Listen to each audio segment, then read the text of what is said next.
اگر زمین ناگهان از چرخش بایستد، اینها چیزهایی هستند که اتفاق میافتند.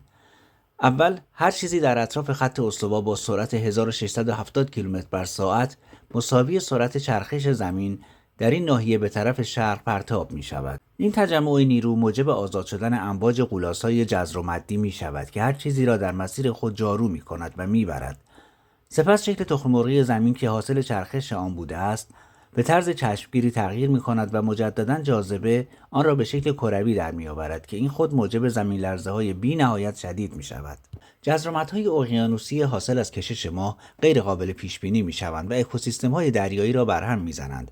به طرز شگفت‌آوری یک توقف در چرخش زمین به این معناست که طول روز به اندازه 1 سال کش می آید، زیرا هنوز دارد به دور خورشید می چرخد.